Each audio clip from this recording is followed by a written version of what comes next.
Tonight on CTV News at 6. After a lengthy police investigation, Holocaust denial is not just offensive, it's not just ignorant, it is hate speech. A North Bay man is sentenced for his online posts. Save our mill. We all received temporary layoffs, indefinite layoffs. People in Kapuskasing are rallying behind cap paper. CTV News at 6 with Tony Ryma and Rick Wyman with weather. Good evening. So glad you are with us on this Wednesday, October 1st. A precedent-setting sentencing in North Bay, where a man found guilty of hate crimes for anti-Semitic propaganda will receive jail time. 51-year-old Kenneth Paulin was charged in June after a 7-month investigation by North Bay police. He faced charges of the willful promotion of hate against Jewish people and the willful promotion of anti-Semitism by condoning, denying, or downplaying the Holocaust. During the court case, the Toronto-based Friends of Simon Wiesenthal Centre for Holocaust Studies provided an impact statement saying the online content spread hatred, repeated false conspiracy theories, and denied atrocities. It's the first time in Canada someone has received jail time for denying the Holocaust. Holocaust denial is not just offensive, it's not just ignorant, it is hate speech, and it fuels anti-Semitism. The ruling shows the Jewish community and all Canadians that there are real consequences to spreading hate. So we welcome the ruling, and we're very thankful to the North Bay Police and to the Crown for working hard on this case. Last month, Paulin was sentenced to 9 months behind bars and 2 years probation. Hundreds of people gathered in Kapuskasing today to rally against the idling of cap paper. Close to 300 employees have been given temporary layoff notices, while northern politicians call on upper levels of government for support. CTV's Lydia Chubak reports. For over 100 years, this paper mill has been a cornerstone in Kapuskasing, but its future is uncertain. Owned by shareholders and run by a board of directors, the decision to idle operations came Monday, and people are scared. We all received temporary layoffs, indefinite layoffs. Luc Paquette is the president of Unifor Local 256, which represents about 70 of Cap Paper's 275 employees. This came very suddenly, and members are devastated. Everyone's got a brother, a sister, a father, a mother working here. Everyone's got a relationship to this mill, and we're here for each other. And together, we will keep fighting. A one-hour rally took place outside of Cap Paper today. Participants hope federal and provincial leaders hear their cries. Today's rally drew hundreds of people, including employees from Cap Paper, children out of school, and mayors from out of town, all standing together to tell the Premier and the Prime Minister they will be on their doorsteps next if a concrete solution isn't found as soon as possible. Mayor Dave Plourde is also a Cap Paper board member. He says there's no more money left to operate Cap Paper or to pay employees. He's asking the federal and provincial governments to invest in Northern Ontario's forestry sector. I think, quite honestly, the forest sector has been taken for granted for far too long. I think, just to reach out for a Goma Steel, $500 million invested, and on the same day we're announcing idling. I find that, I don't know if I want to call it ironic, but it doesn't make any sense. The province of Ontario was working for a biomass plant here, or a cogen, that would have took all the biomass. It was a long-term deal. It was there. It was supported all the way to last Friday. Last Friday, Ford government pulled the rug right under them and said, no, this is not our vision anymore. It's unfathomable to me that when we're looking for economic diversity, when we're looking for a way to break away and create economic sovereignty, it's right at our feet. It's here in the forest industry. So now's not the time to divest from grassroots Canada. Now's the time to invest in these people, invest in the industry, and help us get a plan forward to create the future of this country. With the idling of Cap Paper, Green First sawmills in the region, including Cochrane, Kapuskasing, and Hearst, will also curtail operations next week. Lydia Chubak, CTV News, Kapuskasing. The Legislative Assembly of Ontario's first female speaker, Donna Skelly, was in Sudbury today visiting schools she once attended. Students at Marymount Academy took part in an interactive civic education session focusing on how government and parliament function and the process of making laws. CTV's Lindsay Alick has details. Donna Skelly grew up in Capriol and attended Marymount College. She says visiting her alma mater is part of her initiative to bring Parliament to Northern and rural Ontario. I think it's really important. Politics goes beyond the MPP, the elected official. There are so many roles that are exciting and so many opportunities for young people, such as the PAGE program, the Parliament, the mock parliaments that we have at Queen's Park. But there are also jobs in the future. We have Queen's Park reporters, we have clerks, security, people working for MPPs. One of the highlights of the visit was a mock debate where Speaker Skelly presided, allowing students to experience firsthand what it's like to participate in parliamentary proceedings. Students debated a 5-day school week over a 4-day school week. Mia Dufresne, a grade 11 student, was one of those students. It was very interesting. I didn't know that we hadn't had a woman as the speaker in 158 years. And so learning about that was really cool and eye-opening, and learning about her experience as a Regal was awesome. Tammy Utila is a grade 8 English teacher at the school, and as a former Regal herself, she says it was inspiring to hear that Skelly had been unsuccessful in 2 elections but didn't give up. I think the biggest message that she delivered was don't be afraid to try new things and to fail, because out of that failure will come success, and to work hard and to also sort of reach out for any goal that you have that's possible. My priority is what I'm doing here today, reaching out to people across Ontario, beginning with my hometown. I grew up in Sudbury, I'm from the north, and I want people from the north to feel that Queen's Park is as much their place as it is anyone else's. Speaker Skelly also met with students at C.R. Judd Public School in Capriol during her visit on Wednesday. Lindsay Alick, CTV News, Sudbury. Well, a lot cooler on this Wednesday, but still sunshine out there. To tell us more if sunny days are still ahead, here's CTV's Rick Wyman. Oh yes, Tony, we've got the sunshine, and of course we do have some precipitation, or at least the threat of precipitation in a couple of days. Systems map, as you can see, we've got a system moving into the northeast, and it'll probably settle in by early Friday, late Thursday evening, early Friday. So the chance of showers, we'll get to that and a lot more with our 7-day forecast, of course. And our evening temperatures, kind of cool compared to when we last talked on Monday evening, but again, a nice night overall, with the exception of maybe a couple of cloudy conditions in several cities. So we'll get to that and more coming up. Thanks for that, Rick. A helping hand still to come on CTV News at 6. North Bay City Council gives money to the local airport. First, let's head to downtown Timmins. This webcam is courtesy of the city. It's 15 degrees. We are back in just a few minutes.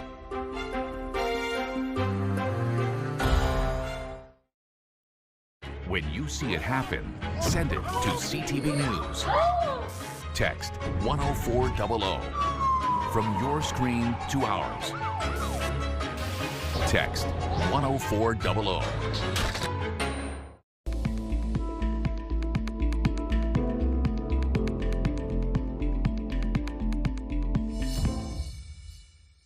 Time now for a look at the Mayor's Chair. Once a week, we check in with local mayors to see what's happening in their community and some of the situations they're dealing with. Joining us tonight in the Mayor's Chair here in studio is Brian Barker from beautiful Manitoulin Island and Billings Township. Mayor Barker, welcome. Well, thank you. Thank you for having me. One of the things I want to start asking you about is Vail Falls. Council had contemplated closing the area to swimming after some noticed some abusing the spot. I know there was the killing of the beloved snapping turtle. We are just coming towards the end of summer. I know it was a contentious meeting. I watched the council meeting. Right. You talked about an educational campaign. How did it go? We haven't really gathered all the information from that. We did, as you know, council was divided on whether to allow swimming or disallow swimming. We decided to go the educational route. We still did see some abuse this summer. We had some reports from people that were down in the falls, but we're we're going to have another, let staff do a little bit more research and to see to what extent, and if we have to make changes, we will make changes. Yeah, I mean, the situation, I mean, everyone seemed, I mean, I had people contacting me that I know from Windsor asking me questions about it. I mean, it's a beloved tourist spot. Right. I mean, you guys weren't talking about this to be malicious or anything. This was about protecting that beautiful piece of area, wasn't it? Bridalveil Falls is probably one of, if not the most visited tourist attractions on Manitoulin Island. And part of our strategic plan is to protect our green spaces, and you know, we're very environmentally focused, and it's a big part of our strategic plan. Certainly not to prohibit people. We get it. We understand why people like to swim down there. Everybody likes to swim in a waterfall, but you know, we just ask people to be respectful of the environment. There's the ecosystem down there is unique. We have a lot of fish spawning, and you know, the ripple effect from that environment. We just ask people to be respectful of the environment and enjoy it. We love our tourists. They're a big part of our economy. We like to see people down there, but we just like people to be respectful. One of the other big news items this year from Kagawong, which is in Billings, was the anniversary of the old mill. 100 years, if I'm not mistaken. I mean, you just had a big gala. What was that like? Fantastic. We had representation from federal government, provincial government. We had the community come out. It was a great event and well-deserved. It's probably one of the best local museums, if not one of the best museums in the country. They have had, as small as it is, they've received awards for their museums, and our curator and staff, our staff is all volunteers, a committee, and they put together a great display every year. And it changes all the time too, which is nice. Finally, I'm down to the last 30 seconds or so, but Manitoulin has a new MPP. He's a progressive conservative. He is the first blue representation for that area in quite literally decades. He hopefully or presumably has the ear of the Premier. What's at the top of Billings' wish list? Because there's a lot that you could say. I mean, is it the swing bridge? Is it infrastructure? What would you like to see? Obviously, the swing bridge is a big and contentious issue on Manitoulin Island. Kind of far removed from Billings. As far as Billings goes, you know, we're a small community, a very small tax base. We have issues like large communities. I mean, the responsibility is still the same. We have roads that are deteriorating, our infrastructure is deteriorating. We do get a lot of our financing from funding opportunities. So I know a lot has been spent by federally and provincially over the last few years with COVID and our economy, but we would like to see funding streams remain open and available for small municipalities like ourselves. Well, I know that's definitely sentiment. A lot of your counterparts feel like that as well. Mayor Barker, thank you so much for joining us. Again, thank you for having me. Very enjoyable. That's Mayor Brian Barker from Billings Township. Thanks for that, Ian. On Monday night, North Bay City Council voted in favor of a significant subsidy to maintain operations at Jack Garland Airport. In a special meeting, Council authorized a financial agreement worth up to $720,000 with the North Bay Jack Garland Airport Corporation. The funding comes from the city's tax rate stabilization reserve while the corporation works to find cost-saving measures. The report to council cited significant financial challenges facing the airport following the pandemic and after Air Canada announced it would no longer offer flights out of the city. It certainly hurts the airport when you have your major passenger flight disappear. But I can tell you to date, we have been a break-even operation, even with one flight of Air Canada a day. So we've made up for it in other areas, and we continue to look at other opportunities to generate revenue. This money that has been allocated is only on an as-need basis. It's not that the airport automatically gets $60,000 per month. It's only if they go into deficit. By the way, the agreement takes effect next month. Also coming out of North Bay's council meeting is a new expense policy, and with some debate. After scrutiny of Mayor Peter Chirico's use of his corporate credit card, council debated new policy options.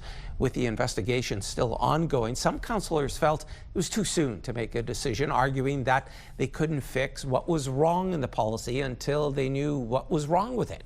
Councillor Tanya Vraybosch, who has been leading the fight for transparency, countered that amendments could be made at a later date, and the new policy was passed almost unanimously. All right, back now for a check on your current conditions. Once again, here's Rick. You'll like them, Tony. It's a nice night, but first let's check out our forecast radar. Some cloud cover and a system moving in by Friday around supper time. Chance of showers ranging from 30, 40, 50%. We'll talk about that and more coming up on the 7-day forecast just a few minutes away. But first, our current temperatures for this evening. Here we are midweek. Moosonee at 15, Cochrane 13, mainly sunny there. Sun and cloud in Timmins at 15, Kapuskasing sun and cloud at 16. Chapleau, cloudy skies at 18. Wawa, sun and cloud 14, and in the Sioux 16 with the sunshine. Parry Sound 19 with sunny skies as well. North Bay, sun and cloud 17. Temiskaming Shores 15. Mainly sunny in Kirkland Lake 16. The big KL tonight. Greater Sudbury, Nickel Belt 17. Sunny skies. Espanola sunshine 18. Mainly sunny Elliott Lake at 17. And Gore Bay 18 with the sunshine. Tony, your 7-day forecast. We'll take a sneak peek into what you can expect this coming weekend. It's a short week for some people, and a lot more, including our pick of the day. Back to you. Thanks so much for that, Rick. Billboard campaign next on CTV News at 6. Campaign on Manitoulin Island to stop drug trafficking and other illegal activities. Plus, the federal government denies Marineland's request to export beluga whales.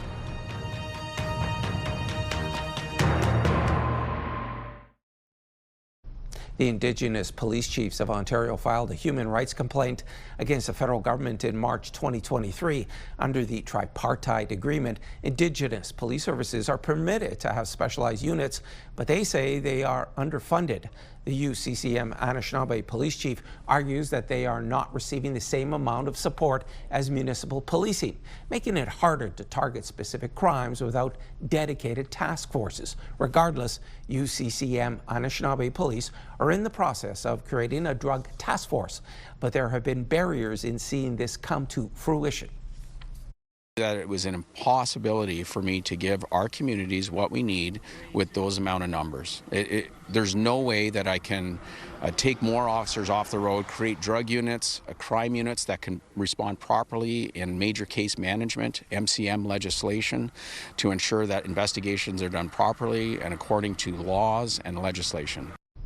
Colleen says they are still waiting for negotiations to begin. In the meantime, First Nations, police, OPP, and community leaders unveiled several billboards today aimed at drug prevention.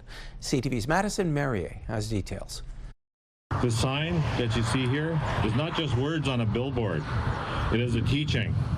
It is also a promise that we protect our next generations and support our families and stand together in unity. This billboard is one of the many that have been added to the route into Manitoulin District to stop drug trafficking and other illegal activities. What we're doing here today is celebrating the collaboration between the Island First Nation leadership and the police services in an effort to combat the illegal activity of drugs and addictions on Manitoulin Island. OPP and First Nation police are united and share the same messaging surrounding illegal drugs. We were all meeting as a collective, Manitoulin Island Police Services and leadership, our GIMAs, our chiefs of the territories. And what it was for was to make sure everybody knows that we're unified and you have strength in unity. It's a very simple message, right? And the message is this: no drugs. We don't want this here any longer. It's devastating our communities. And no drugs encompasses everything. It encompasses drug traffickers, organized crime, human trafficking, and there's a lot of residual crimes that come from that. The police hope these billboards will aid in the prevention of drugs and show that they are aware and watching. It's imported crime that's coming to Manitoulin Island. So the couriers, the mules, and the traffickers we know are coming from the Greater Toronto Region by and large. The unveiling was attended by many to show unity in the face of illicit substances. It's very unpleasant thing that's happening in our communities. And it's not just in the Native communities, this is all over. So when we pray for the whole universe. At the bottom of the billboard shows the 7 First Nation territories united by a braid of sweetgrass, representing them standing together in unison against the crisis. Madison Merrier, CTV News, Manitoulin Island. Greater Sudbury Police want you to know that their non-emergency number will not be in service for 1 hour tonight. The police service's planned upgrades for 911 services are the reason the number will be unavailable between 7:30 p.m. and 8:30 p.m. The non-emergency line will be back online once the upgrade is complete. Residents wanting to report a non-urgent crime can still do so online at gsps.ca. A reminder that 911 is for emergencies only. The federal government has denied a request from Marineland to export 30 beluga whales to an aquarium in China. It's a decision slammed by the Ontario theme park, which says it has few options left to care for the animals. CTV's Heather Wright is in Niagara Falls. The last captive whales in Canada are behind these gates. Marineland, the zoo and amusement park near Niagara Falls, Ontario, had requested an export permit to send its 30 beluga whales to the Chimelong Ocean Kingdom in China, which today was denied by Ottawa as it would have kept the whales in captivity just on another continent. It is not okay to keep them in captivity for entertainment purposes. In a statement, Marineland said it was profoundly disappointed in the federal government's decision, saying it leaves them with no ability to pay for the whales' continued feeding and care. The park has not been open in more than a year and is currently up for sale. At least 20 whales have died here since 2019, and in 2021, the province said all marine mammals living here were in distress. One option for the Marineland belugas is to send them to a proposed sanctuary in Nova Scotia, but that sanctuary is not open and has yet to receive the lease and approvals necessary. Melissa Matlow with World Animal Protection is calling on politicians to do what they can to get it up and running. I believe the sanctuary is ready to accept the whales within a year. I mean, it takes that amount of time to condition whales for transport anyway. Today, Ontario Premier Doug Ford said the government will do what it can to find the whales a new home. If we want these whales to survive, we have to move them somewhere. The fisheries minister said today she is open to other options, but there aren't many easy ones. These whales cannot be released into the wild, and experts say some of them are likely not healthy enough to be moved. Heather Wright, CTV News, Niagara Falls, Ontario. Scientist and global activist Jane Goodall has died. The news confirmed today by the Jane Goodall Institute that she founded. Goodall turned her childhood love of primates into a lifelong quest for protecting the environment. Her discoveries as an ethologist revolutionized science, and she was a tireless advocate for the protection of animals and the natural world. Goodall visited Sudbury 3 years ago to celebrate the regreening efforts by helping to plant the 10 millionth tree. Jane Goodall was 91. And there's more news still ahead, but first, here's your full weather forecast with Rick. Jane Goodall, an amazing woman, Tony. We're going to miss her.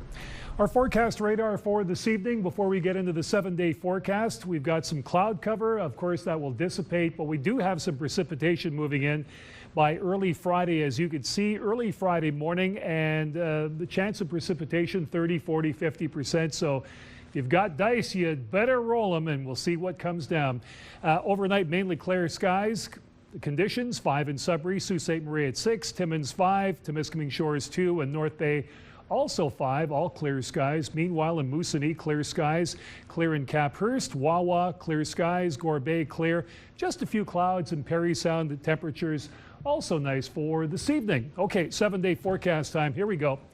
Thursday, Friday, 19 and 24. It's going to start to warm up in Sudbury Nickel Belt. Here we go. Saturday, sun and cloud 26, 26 Sunday. Chance of showers on Monday. It's got to come down sometime. 40% chance. Tuesday, some sun and cloud at 16. Of course, that's above normal. Sault Ste. Marie, Algoma, sunshine tomorrow. Chance of showers on Friday at 40% at 21. 25 Saturday, sun and cloud. Sunshine Sunday, 24. Then the cool down. 16 Monday, 40% chance. Tuesday, sun and cloud at 12, and that is below normal. Timmins, Cochrane, Kapuskasing, sunshine tomorrow 22. Couple of days with the chance of rain. 40% Friday, 60% Saturday. Saturday looks like a better bet. Sunday, sun and cloud, 28 degrees. 21 Monday, chance of showers. And Tuesday, some sun and cloud. 14, a big drop in the temperature from Sunday to Tuesday by 14 degrees. And that's slightly above normal for this time of the year. Temiskaming Shores, Kirkland Lake, sunshine tomorrow at 20. Chance of showers Friday at 40%. Saturday and Sunday, some sunshine, some cloudy periods on Saturday at 25, 27 Sunday. Monday, chance of showers at 40%, dropping down to 22. And 13 Tuesday, sun and cloud. But take a look at the evening temperatures. We go from 13 Sunday to 5 Monday to 1 Tuesday, -2 in a week's time. It's coming. Sorry to say, it's coming. North Bay, West Nipissing, sunshine tomorrow, 19, 23 Friday, sun and cloud. Saturday, sun and cloud, 26, another 26-degree day. Sunday with the sunshine. Monday, chance of showers at 40%, 24 your high, 16 on the cool down by 8 degrees. So sun and cloud, only 16. And again, those temperatures at night, we go from 15 to 9 to 6 to 3. So some sections will get sunshine for a couple of days. Others will get some rain, the chance of rain at least a little bit earlier, then back to the sun, then the chance of rain again by Monday. So let's keep our fingers crossed on this forecast according to Environment Canada. How about our pick of the day right now? This is called ducks diving. François Cormier, duck diver in Lake Nipissing. Of course, that's a great shot. Hey, why not give the ducks all the water they want at this time of the year? It will start to cool down, but that's a great shot. Merci for that one. Don't forget, you can send in your picks. It could be on tomorrow. Stick around. Tony has more news coming up. They are ready to hit the road and have an aggressive tour schedule, 10 shows in 11 days. They are called Two Northern Troubadours, and the members are Brian Tremblay and Will Gillespie, and Will now joins us in studio. Welcome. How's it going? Good. Wow, 10 stops in 11 days. Whose idea was it to come up with that? Well, actually, I did the bookings, and strangely enough, luckily, somehow between Sault Ste. Marie and Timmins, we managed to find a town with a museum 2 hours apart. So we're all going in order, and yeah, we're taking this nice circle, all these beautiful lakefront towns where the history actually happened, because this is a Northern Ontario history concert we're doing. Tell our viewers about yourself and Brian Tremblay. Okay, so I'm Will Gillespie from South Porcupine, Northern Ontario, and I spent the better part, and I do mean the better part of my 20s here in Sudbury, and now I'm based out of Oshawa. And so when I came up with mine, True Stories and Legends of the Porcupine Gold Rush, that was sort of an homage to my family up in Timmins. My grandfather, I'm named after, was a gold miner in both the Hollinger and Dome mines. And so Brian, his record is also about his own family connections to the ACR, the Algoma Central Railway, out in Sault Ste. Marie. So he's got a set of train songs, and then I've got a set of folk songs about prospectors and pioneers and bootlegger bandits and high graders and moonshiners and all the people that don't make it into the history books. And how did you two meet? We met at a conference, a folk music conference called Folk Canada, formerly the FMO.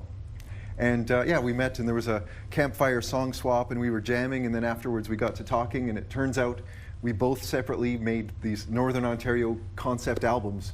And I thought, well, hey, that would be a great show to put together.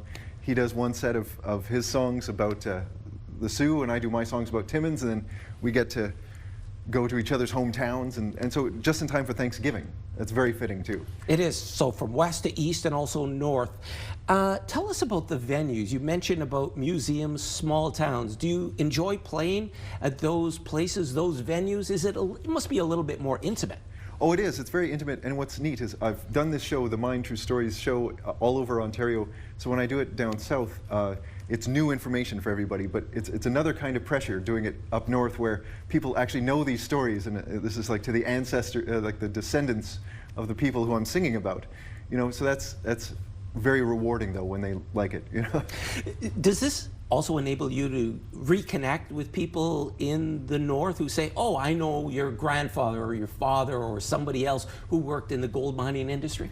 Oh yes, you'd be surprised. Even in Hamilton, when we did it there, people would come up to us, and one of the images that's in the booklet for the CD, and it's also in the show, because my partner Susan Robinson, she's a visual artist, and she did some background paintings, and on top of those paintings that will be projected as backdrops, there's also some historical photos from the Timmins Museum that are going to be projected behind me as I'm singing these songs, so you get to see the real people I'm singing about.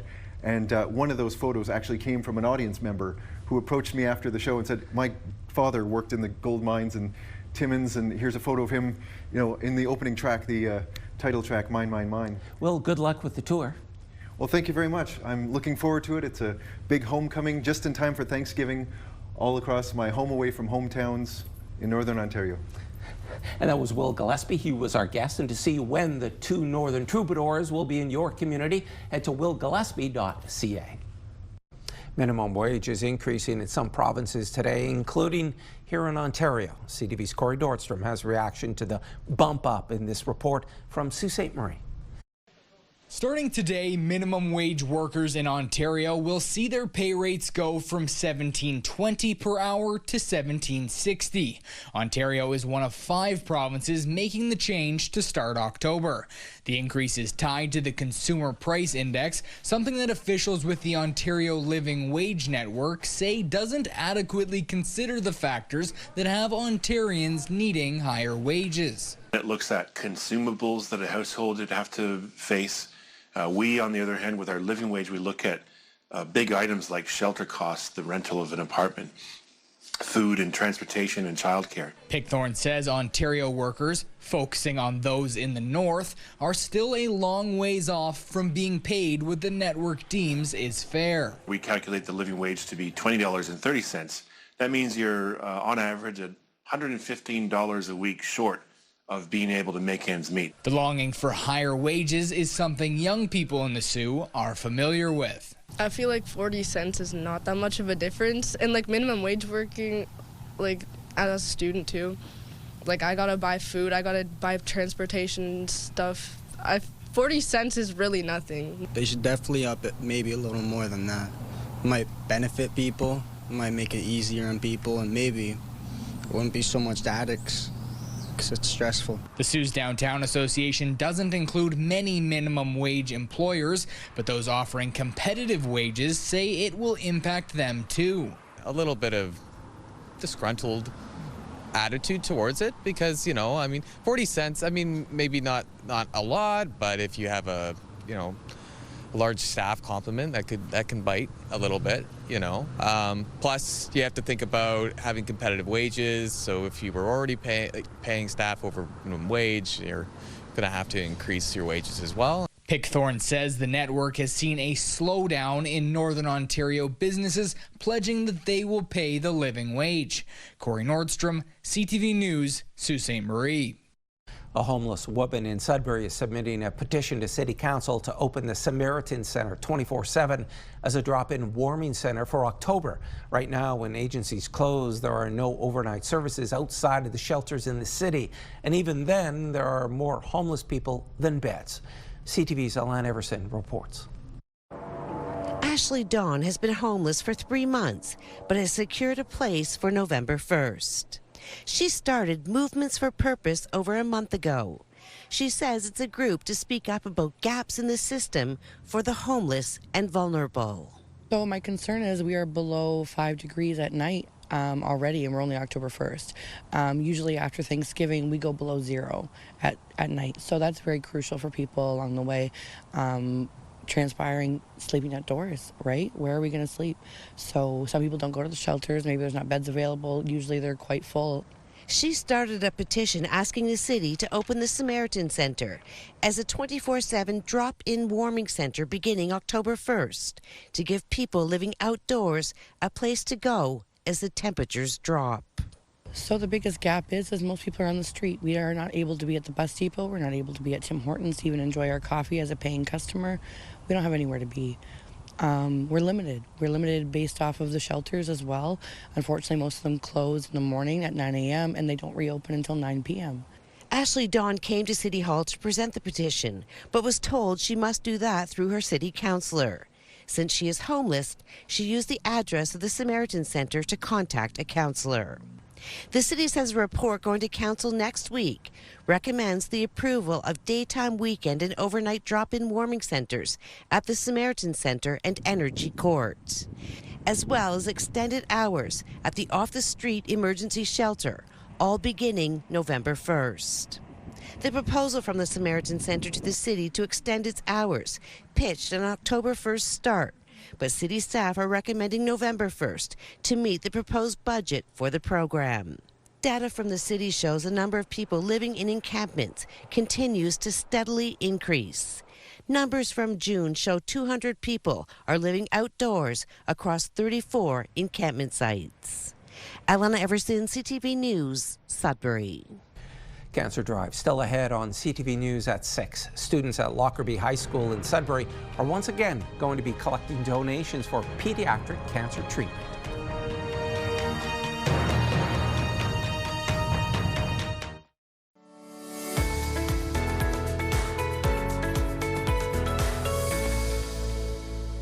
Welcome back to Ask an Expert. Tonight we talk about how to repair door glass. As always, Sudbury Windows and Doors with my special guest, Dawson Seeley. Dawson, thanks for dropping by. Thanks for having me again, Rick. You're in a new location. You're down the street on Notre Dame next to, we've got to get this in, Burger King. A lot more space? A lot more space here beside Burger King and a lot more frontage. Talking about cracked glass in a door. When do you decide about either replacing the glass or the entire door? That's the big question. So the big thing is we're going into the fall, coming into winter. You want to look at your door weather seals. When that door is closed, look around it. If your door is still sealing well, then you can just replace your glass. If the glass is foggy or cracked, you can actually unscrew the door light frame. You buy a new frame, buy a new glass, and you screw that into your current existing door. It brings a new modern touch to your door and revives that old door as long as all the weather stripping and the seals are still doing its job. Tough question. What causes the cracks? Because everyone's been, well, trying to figure that one out since they invented glass in doors. Well, and that's exactly it, right? Is what causes a cracking in a glass is age, weather, and stress. So when we go plus 30, negative 40, back and forth for years on years, you're slamming that door over and over again. Your kids come through the door, slam, slam, slam. And then we get that negative 20, negative 25 weather. That sun comes up right in the morning and it goes right to, 0 degrees, 2 degrees, somewhere around those lines. That's a lot of stress on glass. So after a long time of that happening over and over again, you will end up seeing either a crack or a seal failure. In glass, typically a unit lasts about 10 to 15 years in a door. And then we look at replacing it if the door is still in good working shape. Now, since that happens a lot here in northeastern Ontario, what should people be asking a potential company about a repair or replacement? So a lot of times what you'd ask a potential company is if you can come out and take a look and give us a quote. Give us a quote. Are you looking to just repair your door and make it look nice and beautiful again, or are you looking to replace that door? And once again, it's going to come down to, is the door warped? Does it need new hinges? Has your house shifted over the last 20 years through the freeze and thaw and your frame's all crooked and it's not worth fixing? Or has it only been, 5, 10 years and you just need new weather stripping? You just maybe need a new door handle and some new modern glass, and that door's back in nice shape for you. Well, I replaced my door, and it's certainly great. Thanks to the good people here at Sudbury Windows and Doors. Is now the best time to make that work happen in terms of either the glass or the door replacement? Yeah, now is we call it door season here at Sudbury Windows and Doors. We're going into door season. We're going in your cold weather. A leaking door is going to be your most heat loss in a home, right? That door's open and closed all the time, and if you have a hole, well, cold air's getting in. We replace doors year-round. We install them in January and February as long as it's not below 20 degrees, negative 20 degrees. And so, yeah, now is door season. People are lining up. They're saying, hey, cold weather is going to come through my door. I'm looking to get it replaced, and we want someone who manufactures them locally to do it. Dawson, thanks for doing this, and I know you're going to have a lot of success here in your new location. Thanks so much, Rick, for having us, and we really appreciate the new location and you coming here today. For more information on tonight's segment and past episodes of Ask an Expert, please visit our website, CTVNewsNorthernOntario.ca. Thanks for that, Rick. It was a celebration of older adults in Sudbury today to mark National Seniors Day.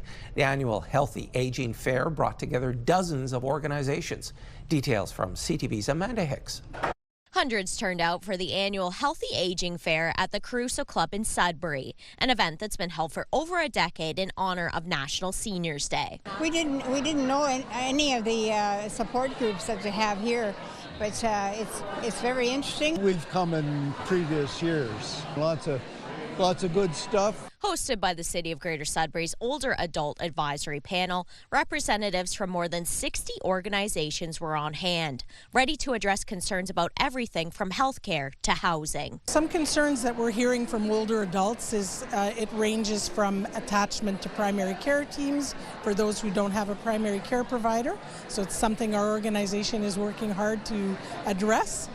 Transportation is a challenge as well, so we know that the community has some things in the works for that. I think older adults in general can become isolated as you know, social activities become more difficult, but I think especially with queer populations who spend a lot of time isolating and being in the closet, and, you know, they're even more impacted. According to Statistics Canada, older adults make up 20% of Sudbury's population, higher than the national average. With that in mind, the city says events like this are important to ensure resources are accessible and easy to find. Not only is it good for the community, but it's good for the agencies because then they connect, so they're able to navigate. Because sometimes you might be the door that's open for one older adult, but then you can say, oh, well, I learned at the fair. Some attendees were divided on if there are enough available supports for older adults in the city. For the whole of Sudbury, there is so much information.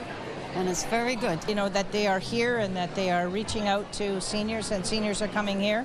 That's a great start. But do we have enough? No, we never have enough. But many say this event is a step in the right direction. Amanda Hicks, CTV News, Sudbury.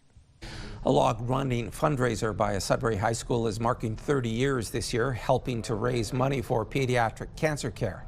Lockerbie Composite School launched this year's Kids Caring for Kids Cancer Drive with its annual pep rally, encouraging students to sign up. Later this month, teams will canvass door-to-door across the city collecting donations. The event was started by the late Laura Catesta. In almost 3 decades, Lockerbie has helped raise $1.1 million for pediatric cancer care at the Northeast Cancer Center at Health Sciences North.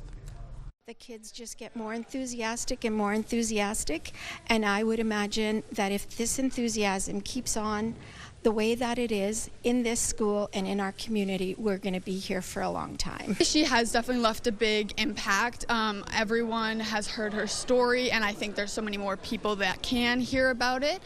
We've been able to meet Pina, we've been able to hear her stories, and yeah, her legacy really does carry on throughout this high school. We could see that we can make an impact as teenagers. There's not always a lot you can do as a teenager, but this is something that we could do to help our own community and kids. Lockerbie students will be out collecting donations October 30th from 5 p.m. till 9. Julie Andrews turns 90 years old today. David Daniel has that story and all of his favorite things in tonight's Hollywood Report. We do let ourselves out once in a while. Julie Andrews is 90 years old today. The Oscar, Emmy, and Grammy winner rose to fame on Broadway in My Fair Lady and Camelot, made her big screen debut with her Oscar-winning performance in Mary Poppins, and has starred in films ranging from The Sound of Music to Victor Victoria to The Princess Diaries. Happy 90th birthday, Dame Julie. I just need you to let me in. Always about you. Only about you. Emily Blunt goes toe-to-toe with Dwayne Johnson in writer-director Benny Safdie's The Smashing Machine. You feel a storm brewing going into them, and you can feel there's a force field on set particularly the way Benny works, the environment he creates of reality. So fiction just gets sort of vaporizes. And that's so exciting, but quite unnerving to come down from, you know, and I think we had sleepless nights. I mean, the movie was sponsored by tequila. It was sort of essential. The Smashing Machine is in U.S. theaters Friday. In Hollywood, I'm David Daniel.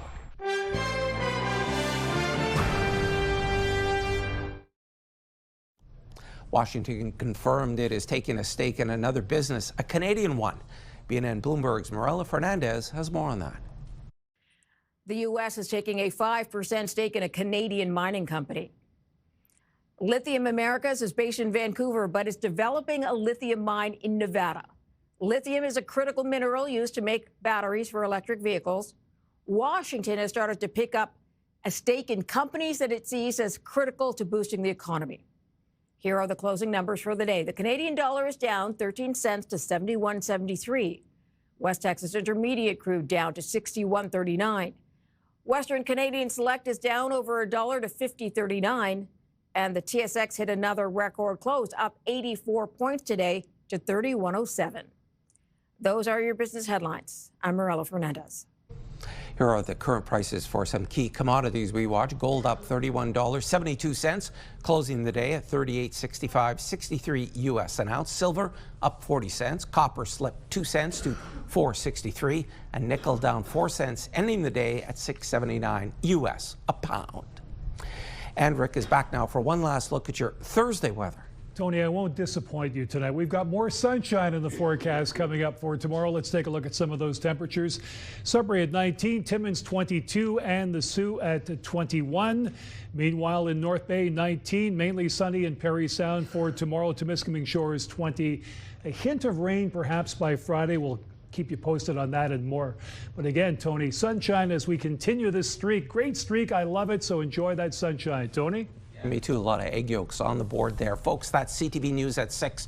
I'm Tony Ryma. Thanks so much for watching. More news comes your way at 11:30 with Ian Campbell. Good night.